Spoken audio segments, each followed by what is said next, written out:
I'm Sean Neville. We're back here at the Yentile Farm Recreational Facility. It's October. A lot has changed here since our last update a few months ago. We're here with the town engineer, Paul Looney.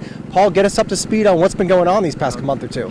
Thanks, Sean. It's been really exciting these last couple months. I think the last time you were here, we had everything at subgrade, and we were getting ready to install some of the more prominent features at the site. And in just 2 short months, I think you can see behind me, we've made a lot of progress. Contractors has been outstanding. Their workmanship has really shown through on this. I'm very, very pleased with the way everything's been coming out, and happy to report we're also on schedule. It's always the most important thing, I guess, right? But turf field is all complete. I think when we talked last time, I had mentioned that the contractor's strategy here was to kind of work their way out of the complex, which they've done. So they held to that schedule. They finished the turf field, which we'll go take a look at. You'd see the playground apparatus, they're all installed. We're going to put some finishing touches around the surfacing there. That's just going to happen on Monday. All the walkways are installed.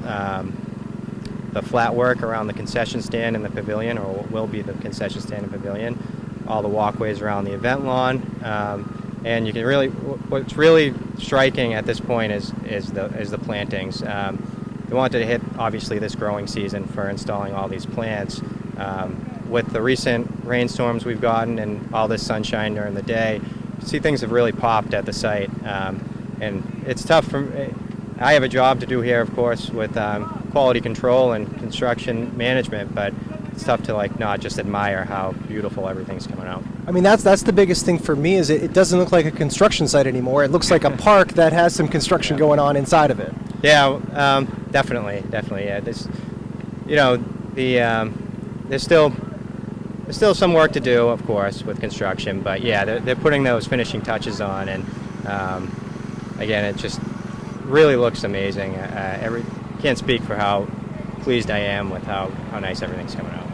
Talk a little bit about the playground and kind of the configuration of that. All the big pieces are in. Yeah, they are. And the way it's set up is for children of really all ages. You'll see as we walk around there's a smaller apparatus for kids below 5 years old. There's a 5 to 12-year-old apparatus too. There's nice log slide, stone wall, a couple other slides, and then a swing set area out the back.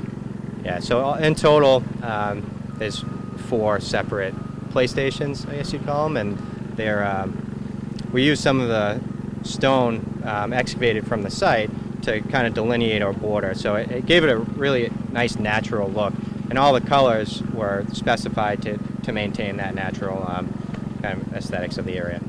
So what we're looking at here is, obviously, you have the playground area and all the apparatus, play structures I was talking about earlier. That wood fiber pile that will all be spread out, and there'll be a rubber surfacing for in and around all the higher kind of elements of play structures for safety reasons. And as you come in, you start to enter what I've been calling the pavilion area. These columns are all set up to hold, these piers hold columns that will have a roof structure, so it'll be a pavilion area with picnic tables under it. You see the flat work all around it is all done. That rectangle cut out, that's where the brick paver section is going to go. We'll be installing right now just blank bricks, but with the intent that we have a fundraiser going on right now, as you know, for bricks to be engraved, and we'll be once we start fulfilling those orders, we'll be replacing the blank bricks with new bricks, and we've decided to go with a basket weave pattern for that patio section. And beyond that is the concession stand. It'll look a lot nicer once it's built, but you can see they're starting from the ground and working their way up. That stone veneer will stop, and then you'll have a typical batten siding and a nice wood truss that matches the pavilion. Paul, we're here at the field. The field looks just about done. Yeah, it is. It's I'd say it's substantially complete. Very small punch list items that we got to take care of over the next couple weeks, but you can see it came out great. all the lines are sewn in for all the sports that we're going to accommodate here. It's a multi-use field, so that's why you see all the different color lines out there. In soccer, boys and girls soccer, field hockey, lacrosse, and obviously football here. You can see the goalposts are up. The soccer nets one will obviously go on the other side, and we have a solar-powered scoreboard that just went up as well over at the other end line there. Fence all complete all around, and the walkway is complete too.